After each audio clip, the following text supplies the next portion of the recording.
Let's talk about the ribs. There are 12 ribs. Rib number 1 to 12. They're simply named as that. They are further divided into two categories: true ribs and false ribs. True ribs are the ones that are attached to the vertebra posteriorly and they are attached to the sternum anteriorly. So these are also called in that sense vertebro-sternal joint. So that includes all the ribs from 1 to 7. You can see this is the last rib that is directly attaching, of course, through the costal cartilage to the sternum. So 1 to 7 are true ribs or vertebrosternal ribs. The false ribs are categorized into further two parts. The false rib by definition is the one that is not uh, fulfilling this definition, that it is attached to the vertebra behind and attached to the sternum in front. So it can be further of two types: vertebrochondral joint, vertebrochondral or vertebral. So vertebral chondral, as the name indicates, this rib 8 posteriorly it is attached to the vertebra, but anteriorly, rather than attaching to the sternum, it is attaching to the cartilage of the bone, cartilage of the rib above. So this is, and the anterior aspect, it is attached to the chondral aspect bone. So this is called vertebrochondral bone rib. This is called vertebrochondral rib. This is true for the next three ribs, 8, 9, 10. This leaves us with the rib number 11 and rib number 12.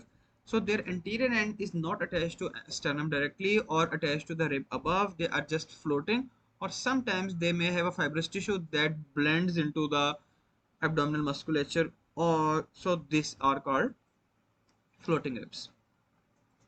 So typical ribs and atypical ribs on the basis of their features: rib number 1, 2 and last three. First two and last three are called atypical ribs and the others are called typical ribs. We will go through their features one by one. Let's start with the let me give to this picture features of the typical rib. Okay.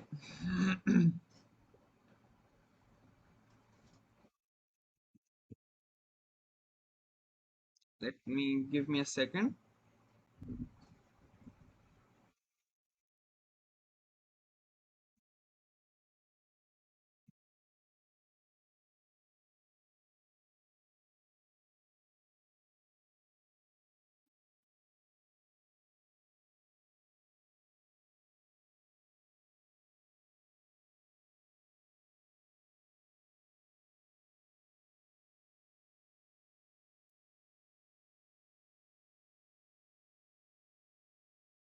Okay, I am transitioning to this 3D model. You can see the same rib, but this rib cage as we just saw in the picture. Let us focus on the ribs.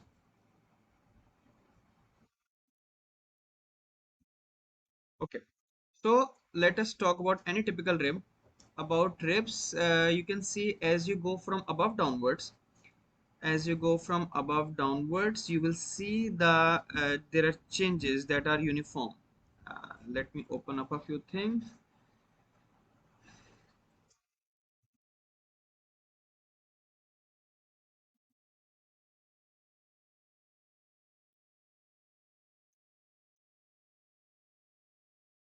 Okay.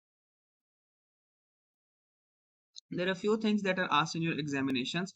As you go from above downwards, that you can see the diameter is increasing. The diameters increases as you go down. By the 10th rib, it is the largest one. The diameter increases the maximum as you go to the 10th rib. Here is that is the 10th rib, this one.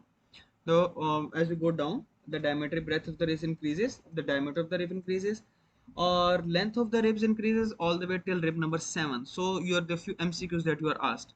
Rib number 7 is the largest of the ribs. This one. Rib number 7 is the largest of the ribs. It is having the most diameter. And then there are questions about the obliquity. The ribs, as you can see, the upper ribs are more horizontal. As you go down, these are inclined, in anterior end is downwardly placed as compared to the posterior end. So that is maximum at the ninth rib. So these are the few MCQs that are usually encountered. You are asked about the types of ribs: vertebrochondral, vertebrosternal, and vertebral ribs. True, false ribs. You are asked about which rib is the most oblique. That will be rib number rib number 9. You will be asked about which rib is the largest one. That will be rib number 7. And then these are the other things. Okay, let's isolate a typical rib. So this is rib number 4, and let's talk about its features. Okay, uh, let me set a few things again. Okay, so this is the rib of right side. This is the a typical rib. In this case, this is the fifth rib. So first thing first, how do you pick up the rib and how do you see it is a side determination? In any side determination, you are always to ask yourself three questions. You are talking about upper limb, you're talking about lower limb, you're talking about thorax. Always ask three questions from yourself. These are okay. What three questions? Okay, first question is you have to define what is anterior versus posterior. क्या चीज anterior है, क्या चीज posterior है. Then you have to define superior versus inferior. Basically, you have to mention all the three axes versus inferior, and then you will go for medial versus lateral. So let's go through these one by one. In the rib, when you placed, first of all, identify which end is anterior, which end is posterior. This broad expanded end, this is the anterior end. And this small head, this is the part that is in the back, that is the posterior end.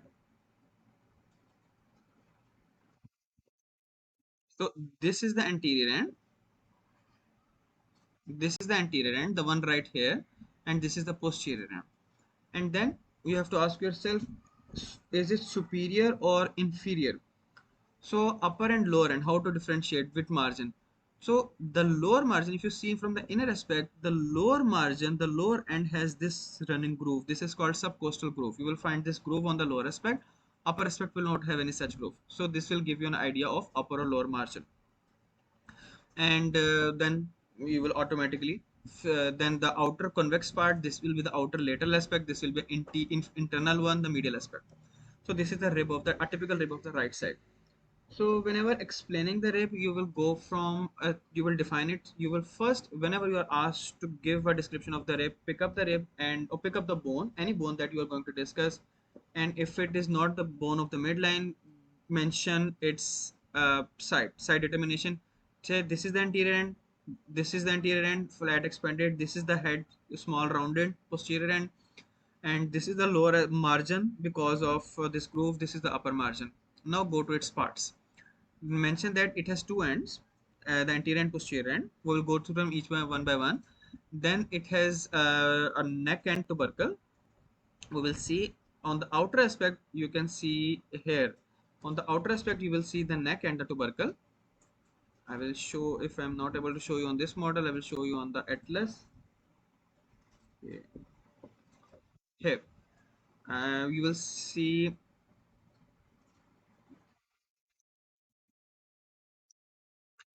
head. On the outer aspect, you will see tubercle. Between the head and the tubercle, there is neck, and the rest is a shaft. So after telling that, let's talk about the parts one by one. This is the head. This is the head that communicates with the vertebral column. It has two articular facets. The one articular facet and above one and the lower one, and between them there is a crest. You have to remember then the articular facet above one, the lower one, that is the main one that communicates with the vertebra of the same number. So if this is fifth thoracic vertebra, lower articular facet will articulate with the fifth thoracic vertebra. The superior articular facet, it will articulate with vertebra above. So -1 I have written. So it will it is a fifth one, it will fifth thoracic communicating with fifth thoracic, it will be communicating with fourth thoracic. I will discuss with you the joints it's formed. Then comes the neck. The neck, you can see it is flattened from anteroposterior aspect. The anterior aspect here is visible. It is very smooth, and it does not have any very prominent feature. The posterior aspect, on the other hand, is relatively rough because it gives attachments to a joint, a ligament, forming in the costotransverse joint. In the upper margin, it's relatively there is upper and lower margin. There is anterior posterior surface. Then comes the tubercle. The tubercle, this expanded part is called the tubercle, and articulates with the costo. It articulates the transverse process of the rib, transverse process of the vertebra. So it articulates with that, and it has two facets, medial facet and lateral facets. And the medial facet is the one that is actually making the joint with the it is actually making the joint with the vertebra, and the lateral aspect, this part,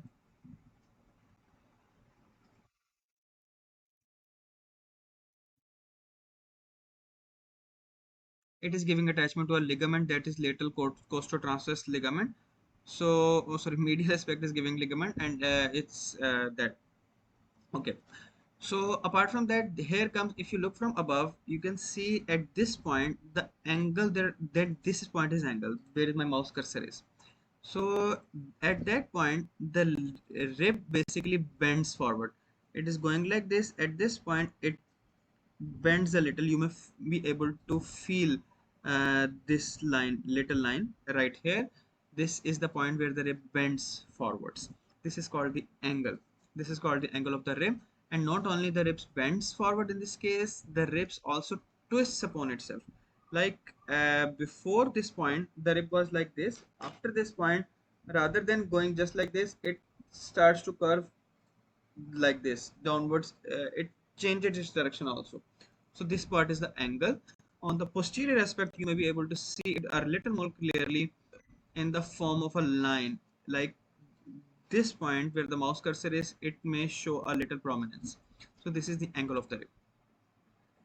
So this is the angle of the rib. Here the angle, it's not very prominent in the picture. It will be somewhere here, about 5 centimeters from the tubercle lateral aspect. Shaft is very easy to understand and remember. It has upper and lower borders. It has inner and outer surfaces, also called medial and lateral surfaces. The inner surface is a prominent feature of this, having this crest. And below this crest, there is a costal groove in which the intercostal artery, vein, and nerves run. And this crest, the part that is defining the upper end of the costal groove, this part continues down backwards to form the lower margin of the neck. So the lower margin of the neck, the costal groove is below the lower margin of the neck. So that's about that. And there is some books say anterior angle, but I don't want to go into the detail right here. So let's skip that.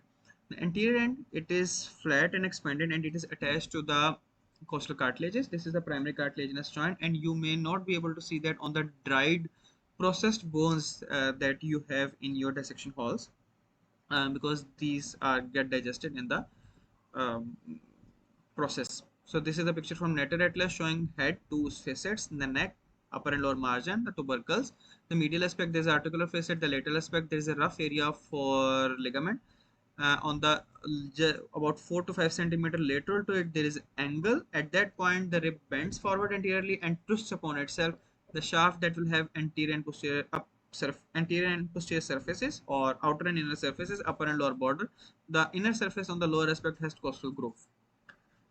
So this is about the typical rib. I'm not talking about the attachments immediately, because I like to discuss attachments as a group when talking about the thoracic wall rather than ribs. So anything you want to ask or discuss before going into the atypical ribs, I'm available.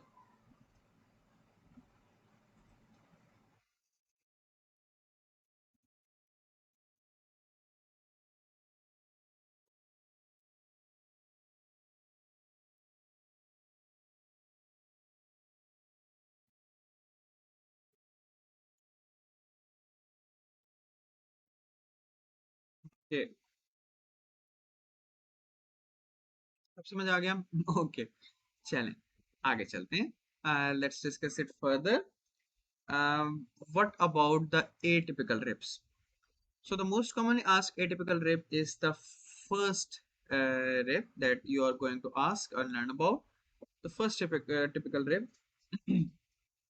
the this first rib is different from the rest of the ribs in a number of ways. The first thing that is most prominent is it is the smallest one, and as you can see, the most of the ribs have their shafts, their bodies, they are arranged vertically, like they have inner and outer surfaces.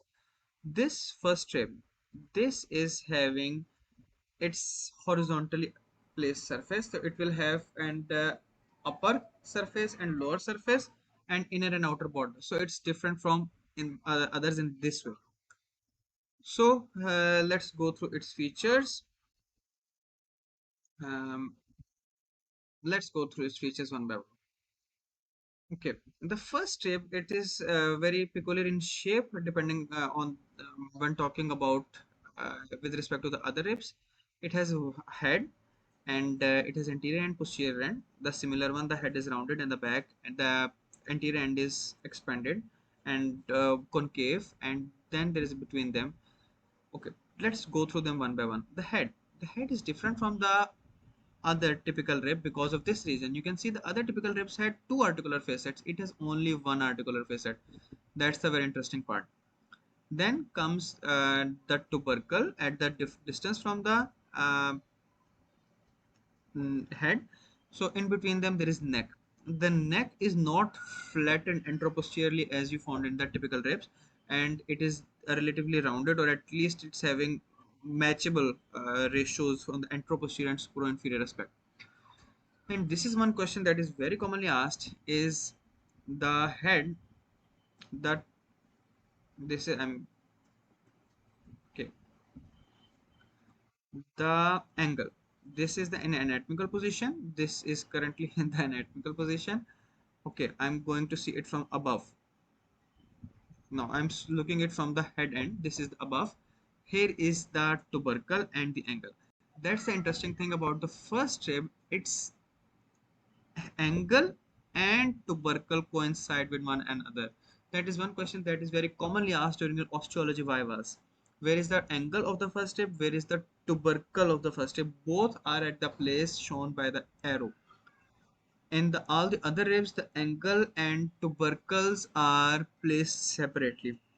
In this, it coincides with one another. They are one and the same thing.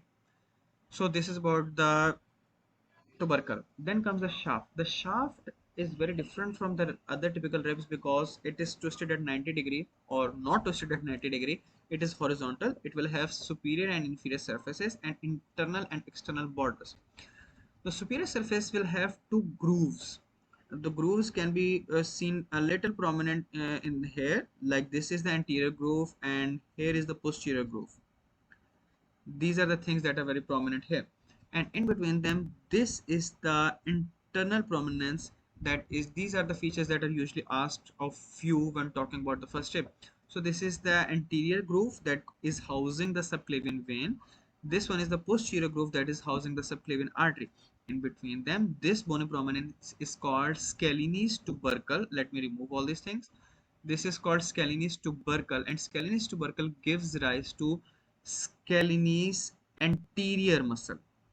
Scaleni's anterior muscle. So remember that. So this question is asked in a variety of ways. Which grooves are present on the upper aspect? Which structures are housed in the two grooves? Which muscle is present between the two grooves? Which muscle is attached to the Scaleni's tubercle? Which structure is passing anterior to the Scaleni's anterior? Which structure is passing posterior to the Scaleni's anterior? So the same question is asked in a number of ways. So that is very common question that is usually asked. So this is about the superior surface. On the posterolateral surface here, the superior surface has a rough area. This rough area gives attachment to the Scalenis medius muscle. Again, I don't want to go into the very much detail. So this is the groove. The inferior surface, it's not that much happening. It does not have any such grooves. It does not have a subcostal groove that's present on the typical ribs. So this all about the ribs and how to identify the side. One way to go through it is to, again, anterior and posterior ends are identified as head and anterior end. The upper surface, it's usually identified by this groove, the subcostal, sorry, the subclavian artery groove or subclavian vein. One trick that I cannot show in the 3D image right here, but you can see in the actual bones, try placing the first rib on the table. If both the ends are on the table, or at least near the table, and compare it and place upside down. If you place it upside down, the head, the posterior end, it usually rises up. It rises up. It's like, I don't have the bone with me. If you place it anteriorly, it gets on the table like this. But if you place it upside down, the head is above the table like this. So that's one trick that you can use to help yourself to identify which bones are which rib is there, that is which side of rib is there. And side determinations is usually asked in the start of your viva, and it sets stones for the rest of your viva, so be very vigilant and careful about that. Okay, that's about the first step. I'm again not talking very much about the attachments here, and this posterolateral aspect. Scalenus medius is attached. Here scalenus anterior is attached. Somewhere here sternocostal costoclavicular ligament is attached, and so on. The rib, the second rib, has the features intermediate between that of first rib and the second rib. So it is between these two. It has the head and it is the head and interior end, and all the things are similar. The head has two facets. The shown the picture here. The head has two facets. That's tubercle. The neck and angle are very close to one another, as opposed to the typical ribs. So here is the tubercle, somewhere here is the angle. So it is not very much displaced as in present in the typical rib. And the thing that is very prominent in the second rib is this rough area. In the posterolateral aspect, there is a rough area that is for the attachment of the posterior scalenes. And the second rib is not horizontally placed like the first rib. It is not vertically placed like the typical rib. It is somewhere like oblique. So it has an inner surface that is medially and downwards, and outer surface that is laterally and upwards, rather than completely medial or lateral, or completely inferior and superior surfaces as in the other ribs. Now, what makes the other ribs special? We have talked about rib 1 and 2, how they are atypical. Let me show you how the rib number 10, 11, and 12 are different from the others. You have to remember a few points, 1, 1, 2, 2 points, that you can help yourself to identify what are the different features from that.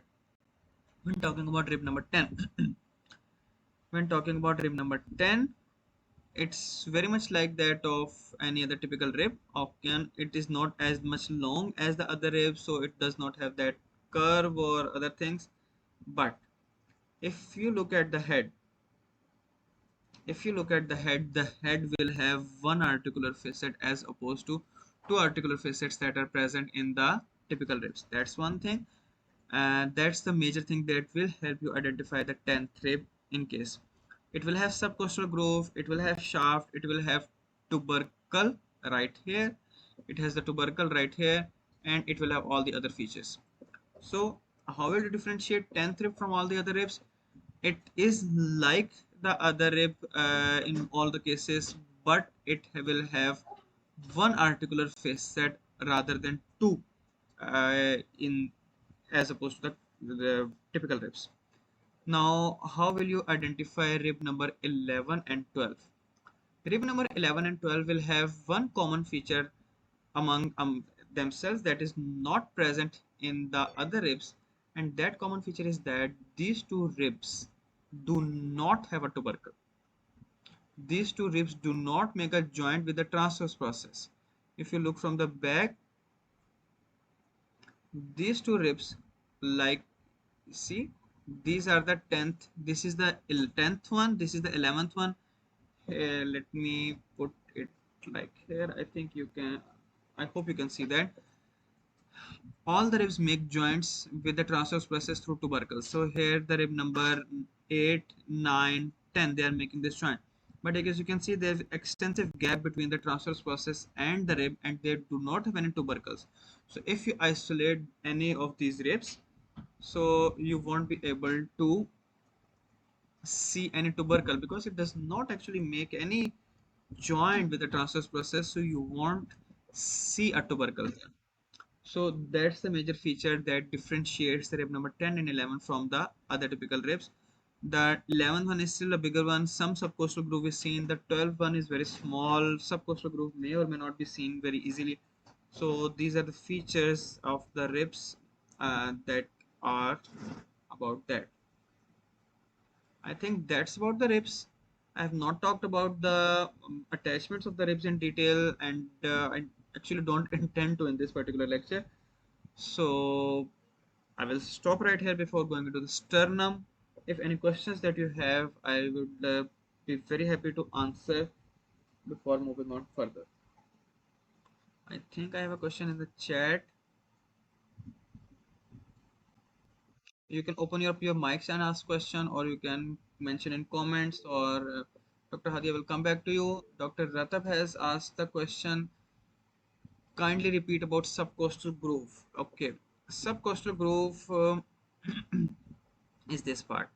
This is the subcostal groove. It is present on the internal aspect of the rib, and it is present between this crest that is running near the pointer here and the lower margin of the rib.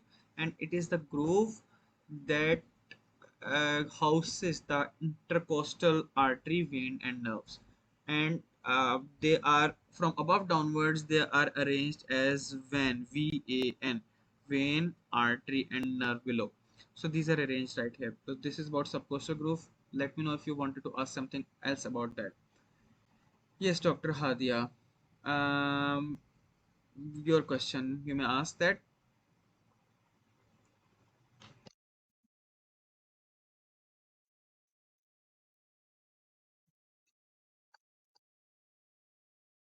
Yes. What about second type you want to ask?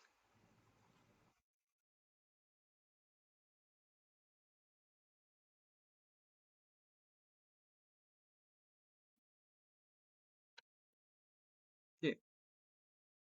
Any particular thing you want to ask about the second trip complete? Okay. Let me open up a few things. Just give me a second. I would recommend reading, by the way, BD Churasia for osteology only at least. I would recommend you reading that book. Let me get to the second trip. Let me open up my book for you. So this is a picture from BD Churasia. So that are few features. It's the things that are to be highlighted is uh, this. The the length is okay. Its length is twice. It's sharply curved. The non tubercle it's relatively smaller as compared to the other ribs, but still, the size is increasing and going down. This is the thing. The shaft has no twist. In the typical ribs, the posterior up to the tubercle, it is a little vertical. As you go beyond the angle, it is twisted. So it has the same angle going along. That's the one thing that help it. And in the middle, it has having the margin. That is the rough part that I showed you in the presentation right here.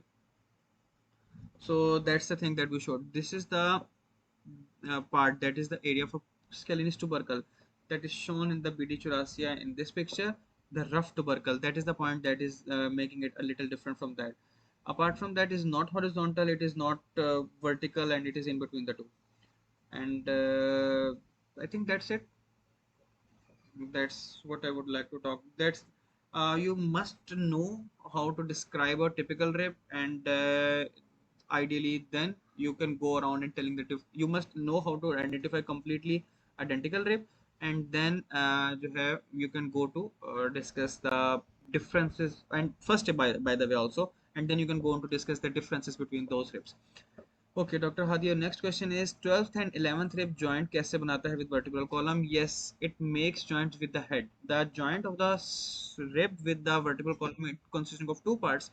The part where the head makes the joint with the body, and the second part is where the tubercle make joints with the transverse process. So the joint of the head of the rib and the joint of the costotransverse joint. So the 11th and 12th make only the part of the joint that is in the with the head and the body of the ribs. It does not make joint with the costotransverse part.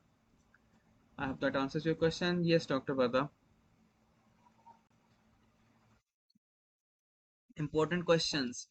Osteology, whenever you are asked about questions about osteology, your viva will start with side identification. That's a given. That will set tone for your whole viva exam. So be very clear about that. It's the first trip, second trip, and in most of the cases, you in the viva, you will be asked to pick up a bone. There will be tray present. You will be asked to pick up the right first tray. So that's how the examiner will check if you know how to identify the rib rather than just asking you the points.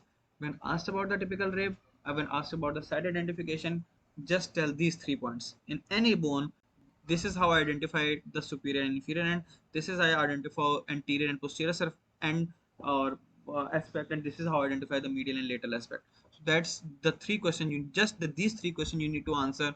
No matter how you studied, these are the 3 questions that you actually need to answer. In the thoracic vertebra, the questions are usually about the bony features. The first strip, it is usually you are asked about the scalenes tubercle.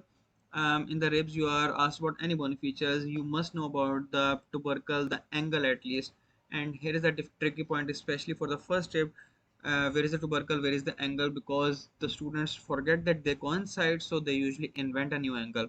So that's a point that gives them a difficult time. And subclavian groove, scalenes tubercle, which attachment actually, see in the atlas there's not muscle attachment, but scalenes tubercle has mentioned that it's the attachment of scalenes muscle. So these are the questions that are usually asked. And then you are asked about the joints, but we have not gotten to the joints yet.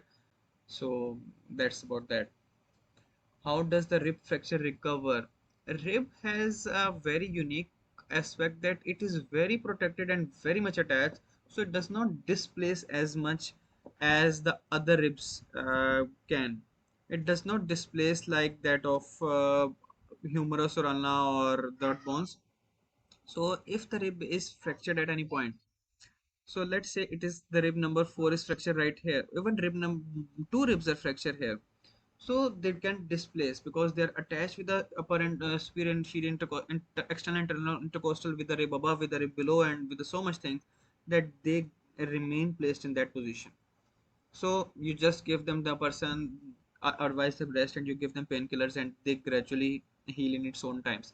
The issue comes when two or more than two ribs are broken up at two or more than two places. That's the actual issue. When that issues occur, this part, this broken part, this become independent of the rest of the chest. This can now freely move internally and externally. This is called flail chest. You will read about that in the clinicals. This is called flail chest. What happens is that this part is now able to independently move outside and inside. So when you inspire, when you take the breath inside, the rib cage has to go out, but as the rib cage goes out, the thoracic pressure decreases and you inspire. But if this part is broken, as the rest of the thoracic wall goes out, the thoracic pressure decreases. It sucks in this part, so this part moves totally independent of the rest of the thorax. So if the inspiration, the rib cage is going outward, the flail chest goes inside, and the vice versa occurs in the expiration. So if that part is very extensive fractures are there, the flail chest is there, then you may need to put that person on a vent to be able to help them respire, or you may even need to help surgically to put the ribs in place. Okay, any more questions regarding the rib before we move to sternum?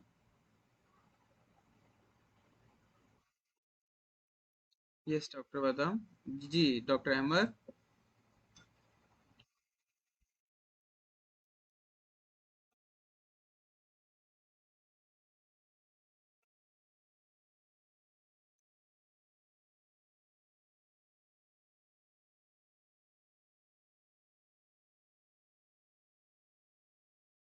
Ahmed Jan, you have raised your hand.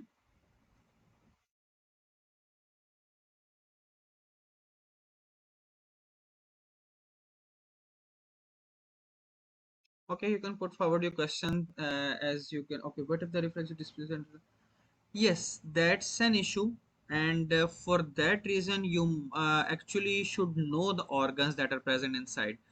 So that actually does happen commonly up roughly up to rib number 7, 6, 7, right here.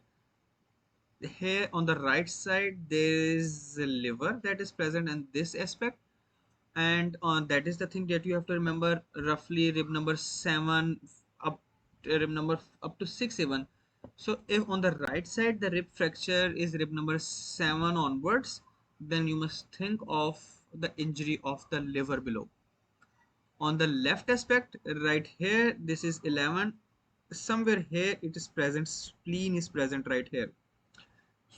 So on the left, if you think about here about rib number fracture of rib number 10, 9, 10, 11 on the left aspect, you should think of the rupture of spleen because it's just present below these ribs. On the right aspect, below rib number 7, if you think of a fracture, at least think of injury of the liver.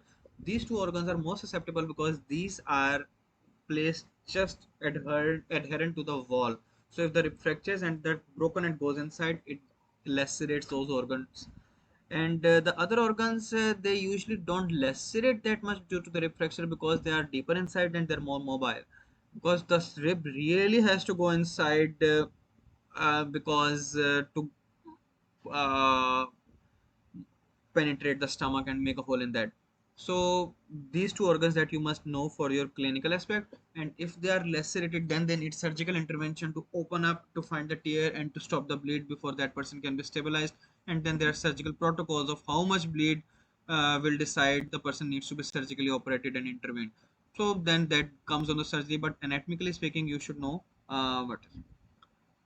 Okay, what is the most common site of fracture of ribs? This angle of the rib is most common site of the angle of the ribs. Okay,